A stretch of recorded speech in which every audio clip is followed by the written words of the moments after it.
Hello, students. Today we'll be talking about inflation. So let's start. What is inflation? Inflation is the rate at which the general level of prices for goods and services is rising and subsequently purchasing power is falling. Central banks attempt to limit inflation and avoid deflation to keep the economy running smoothly. Here are key points about inflation. Measurement. Inflation is typically measured by Consumer Price Index (CPI) or Producer Price Index (PPI). These indices track the average change over time in the price paid by consumers or producers for a basket of goods and services. Causes. Inflation can be caused by various factors including increased demand for goods and services, cost push factors such as rising production costs, supply chain disruptions, or monetary factors such as an increase in money supply. Effects. Moderate inflation is generally considered normal in a growing economy and can be a sign of healthy economic activity. However, high or hyperinflation can have negative consequences, eroding the purchasing power of money, reducing the real value of savings, and creating uncertainty in the economy. Types. There are different types of inflation, including demand pull inflation, cost pull inflation, built in inflation resulting from wage price spirals, and hyperinflation, extremely high and typically accelerating inflation. Impacts. Inflation affects various economic agents differently. Lenders may lose purchasing power when repaid with money that has decreased in value, while borrowers may benefit from repaying loans with money that is worth less. Fixed income earners and savers may see a reduction in the real value of their income and savings. Control.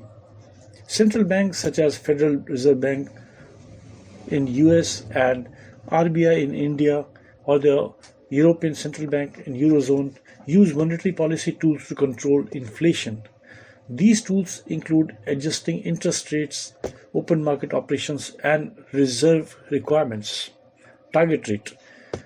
Many central banks set a target inflation rate as part of their monetary policy framework.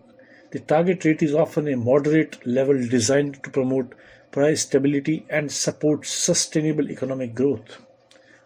Understanding inflation is crucial for individuals, businesses, and policymakers as it has significant implications for economic decision making, financial planning, and the overall health of economy.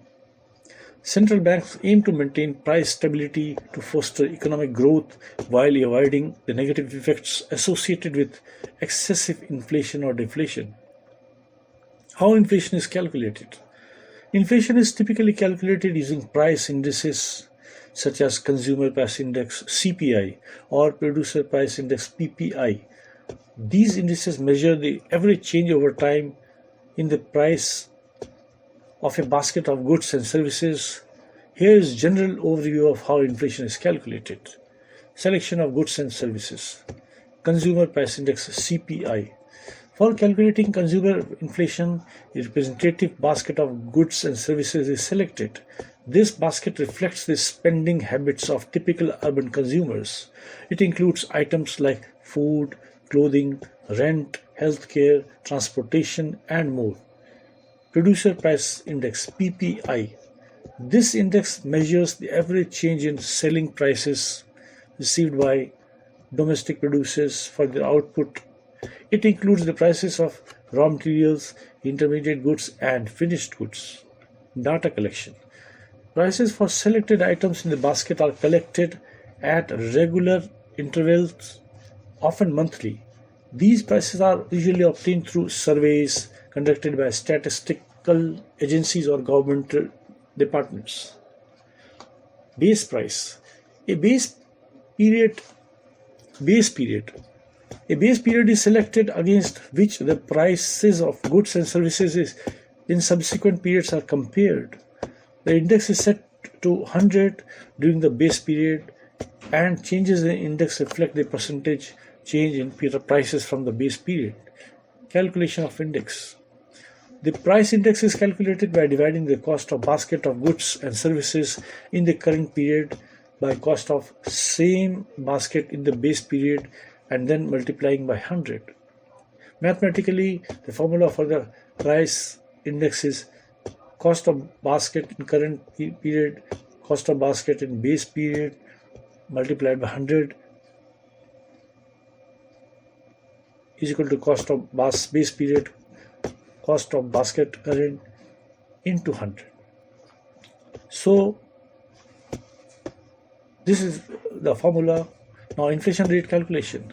The inflation rate is then calculated by determining the percentage change in index from one period to next.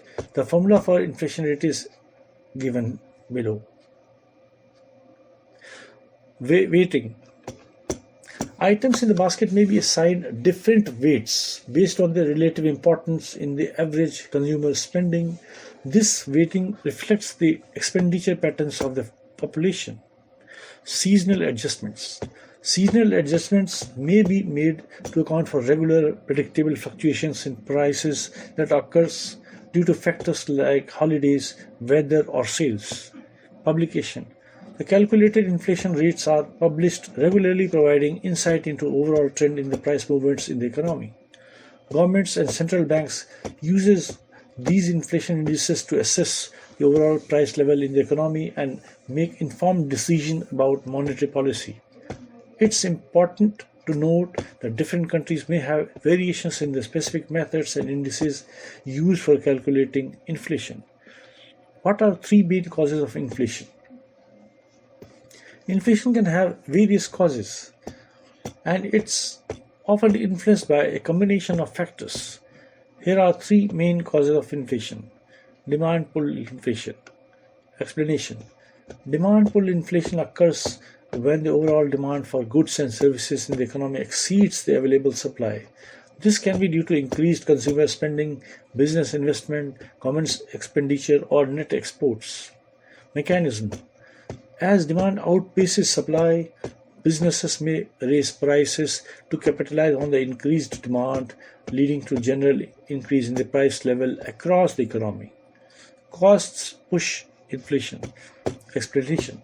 Cost push inflation results from an increase in the production cost for goods and services. This can be caused by factors such as rising wages, increases in the cost of raw materials, or supply chain disruptions. Mechanism. When businesses face higher production costs, they may pass these costs on to consumers in the form of higher prices. This can lead to general rise in prices throughout the economy. Built-in or wage price inflation. Explanation. Built-in inflation, also known as wage price inflation, occurs when workers demand higher wages and businesses in turn increase prices to cover the higher labor cost. This creates a feedback loop where wages and price continuously rise. Mechanism. When wages increase, businesses may raise prices to maintain profit margins. As prices increase, workers may demand further wage increase to keep up their rising cost of living. This cycle can perpetuate inflationary pressures. It is important to note that these causes are not mutually exclusive and they can interact in complex ways. Additionally, external factors such as changes in global commodity price, geopolitical events, and monetary policy decisions can also influence inflation. Central banks and policymakers closely monitor these factors to implement appropriate monetary and fiscal policies to maintain inflation and maintain price stability within an economy. What are effects of inflation? Inflation can have various effects on individuals, businesses, and the overall economy. The impact of inflation depends on the rate and whether it is anticipated or unanticipated. Here are some of the effects of inflation. Reduced purchasing power. Inflation erodes the purchasing power of money as prices rise. Each unit of currency buys fewer goods and services. This means that consumer may find their money less valuable over time, leading to a decrease in their real standard of living. Uncertainty and planning challenges. High or unpredictable inflation can create uncertainty in the economy. Businesses may find it challenging to plan for the future when prices are constantly changing, making it difficult to set prices, wages, and investment plans. Impact on fixed income earners. Individuals on fixed incomes, such as retirees living on pensions or people with fixed interest investments, may experience a decline in their real income as the purchasing power of their fixed payments decreases.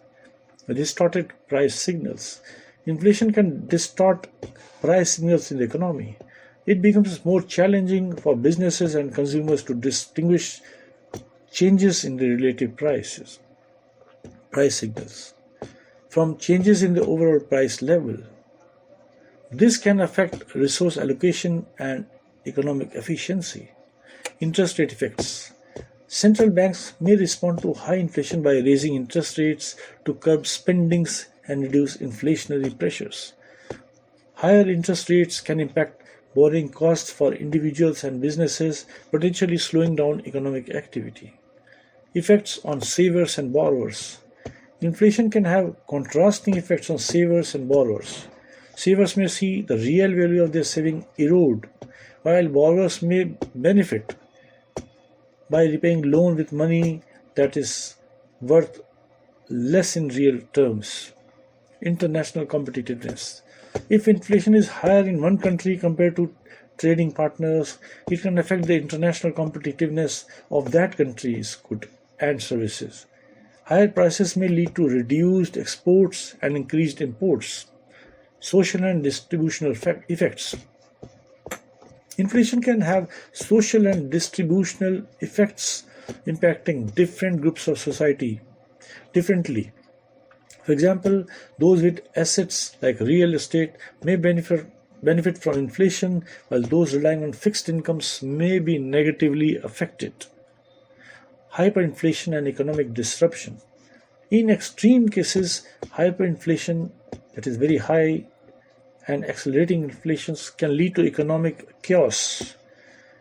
Hyperinflation undermines the normal functioning of money and financial systems, disrupting economic activities and eroding public confidence. Policy response.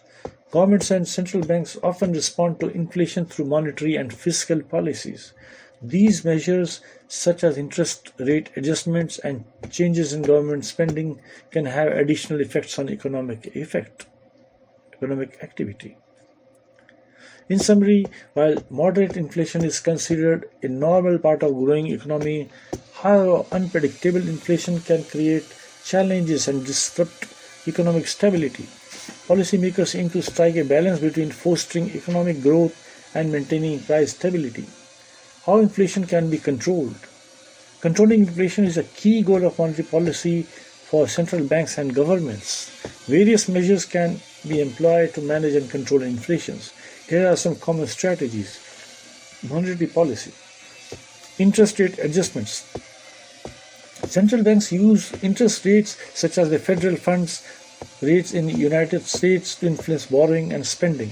By raising interest rates, the cost of borrowing increases, leading to reduced spending and investment. This in turn can help cool inflationary pressures. Open market operations. Central bank can conduct open market operations, buying or selling government securities to influence the money supply. Selling securities reduces the money supply, putting upward pressure on interest rate and curbing inflation. Fiscal policy. Government spending. Governments can use fiscal policy to control inflation by adjusting spending levels. Reducing government spending can increase overall demand in the economy, helping to alleviate inflationary pressures. Tax policies. Adjusting tax rates, especially indirect taxes like the value added taxes (VAT), can influence consumers' spending and overall demand.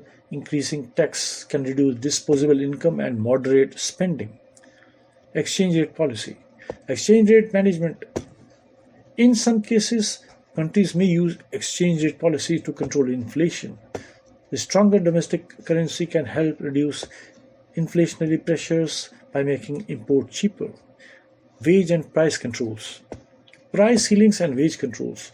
Government may impose temporary price ceilings or wage controls to limit the increase in prices and wages. However, these measures are often considered short-term solution and can have unintended consequences. Supply side policies. Improving productivity. Enhancing productivity through investments in technology, infrastructure, and education can increase the supply of goods and services, helping to keep price in check. Labor market reforms. Policies that improve the efficiency of labor markets, such as reducing rigidities and barriers, can contribute to stable wage growth and moderate inflation. Inflation targeting. Setting inflation targets. Some central banks use inflation targeting as a framework for monetary policy. They set specific inflation targets and adjust policy instruments to achieve and maintain those targets over a medium term horizon. Communication strategies. Forward guidance. Central bank often use forward guidance to communicate their policy intentions to the public and financial markets. Clear communication and central bank's commitment to price stability can influence expectations and behavior. Global cooperation.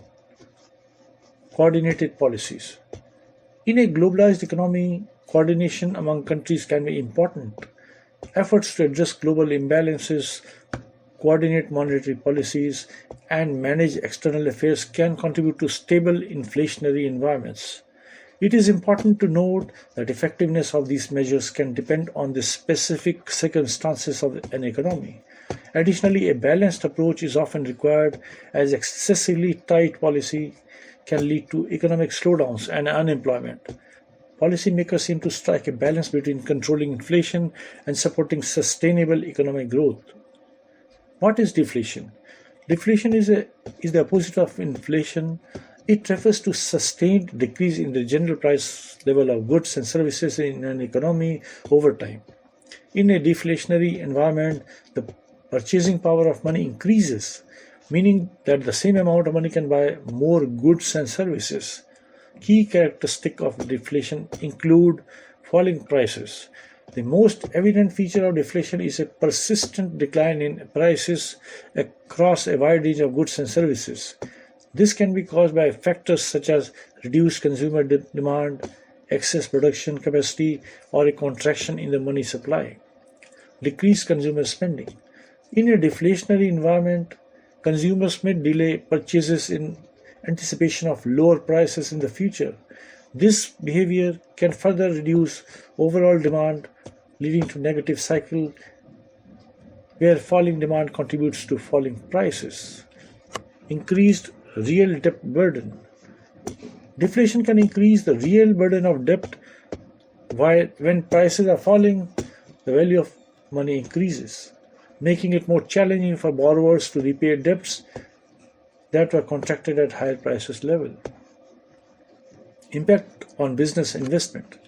Deflation can discourage business investment, as companies may expect lower profits in the future. When prices are falling, it becomes more challenging for business to pass on increased cost to consumers. Unemployment risk. Deflation is often associated with economic downturns and can contribute to higher unemployment rates, reduced consumer spending, lower business investment, and financial stress can lead to job losses. Central bank response. Central banks typically aim to prevent deflation and maintain price stability.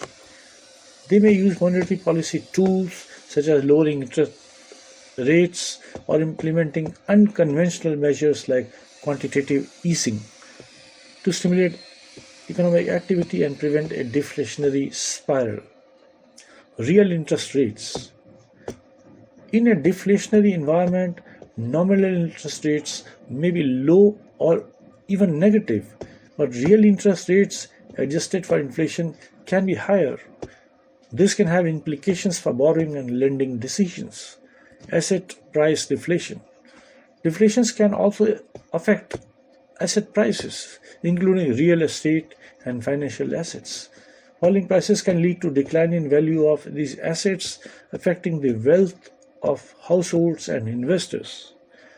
While moderate deflation may not be inherently harmful, a prolonged and severe deflationary environment can pose significant challenges for economic stability. Central banks and policymakers strive to maintain a low and stable inflation rate to avoid the negative consequences associated with both inflation and deflation. How deflation can be controlled? Controlling deflation can be challenging, and central banks typically employ various monetary and fiscal measures to counter deflationary pressures. Here are some common strategies to address and control deflation. Monetary policy: lowering interest rates. Central banks can lower interest rates to make borrowing cheaper, encourage spending, and stimulate economic activity. By reducing the cost of credit, central banks aim to boost demand for goods and services. Unconventional monetary tools. In extreme cases, central banks may resort to unconventional monetary policies such as quantitative easing. This involves purchasing financial assets to increase the monetary supply and lower long-term interest rate. Fiscal policy. Government spending. Governments can increase public spending on infrastructure projects, social programs, or other initiatives to stimulate economic activity. Higher government spending can boost demand, support employment, and counter deflation. Tax cuts. Lowering taxes, especially for businesses and consumers, can increase disposable income and encourage spending. This can be an effective fiscal tool to counter deflationary pressures. Currency depreciations. Exchange rate policies. A deliberate depreciation of the currency can make exports more competitive and contribute to higher demand for domestically produced goods and services. This can be achieved through various measures, including monetary policy actions or interventions in the foreign exchange markets. Expectation management. Forward guidance. Central government can use forward guidance to communicate their commitment to prevent deflation and maintaining price stability. Clear communication about the central bank's intention can influence expectations and behavior in financial markets and among consumers. Debt relief and restructuring. Debt forgiveness.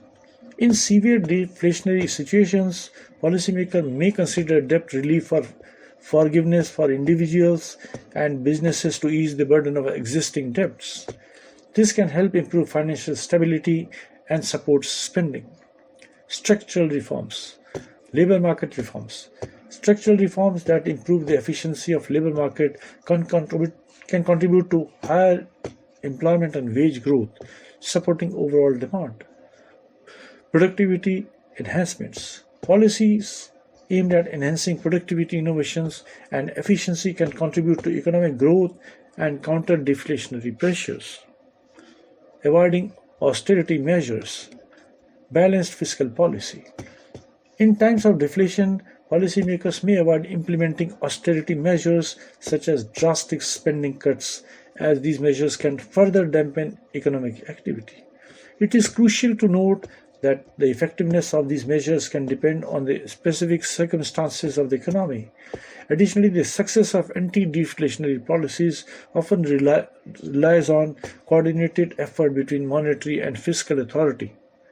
Policymakers aim to strike a balance between stimulating economic activity and avoiding excessive inflation or deflation.